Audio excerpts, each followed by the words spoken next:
So far in this series on fighting tarpon, we've had a lot of little episodes outlining several different things I do during the fight. But I'm here to tell you, this last one that I want to talk to you about, to me, is the most important.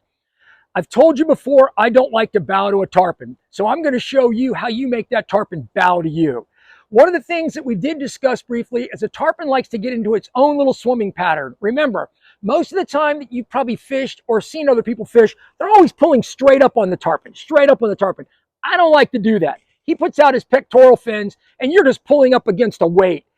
He just doesn't act right when you're doing that. It's all in his favor and we want to take that away. So what do? I told you in the last episode, when that fish is going, I'm pulling down its back at all times.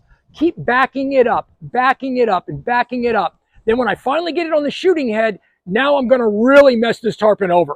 I'm going to take him out of everything he's used to doing. So when I go to pull, I pull down. And I make that fish's head start to bow down to me. No longer is he up here, I'm bringing him down here. And when you bring him down here, it really makes them crazy. Now remember, or be careful, on the first couple of times you do that, a lot of times they get really uptight because they're freaked out and they'll want to go. Let him go. Then bring him back on your fly line and go right back to that down again. Now, you will get him to the point to where you can actually flip him over. Don't flip him over. I was always taught not to flip him over. And let me tell you what happened to me a couple times when I did do that.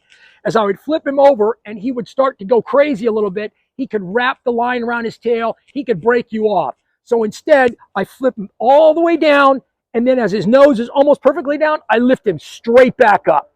So I'm pulling his head down and then straight back up.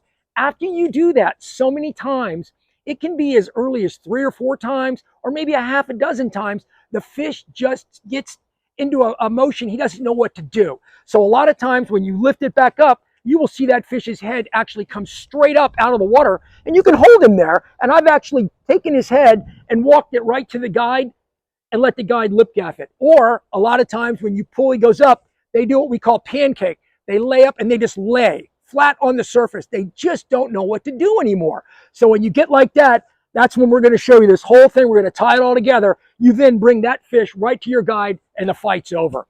I got to tell you, taking a fish out of his comfort zone is what really ends the fight quickly. And making that fish bow to you over the years has just worked beautifully and so many times. It just makes the fish give up. They don't know what to do. So let's give it a try and see how it works for you.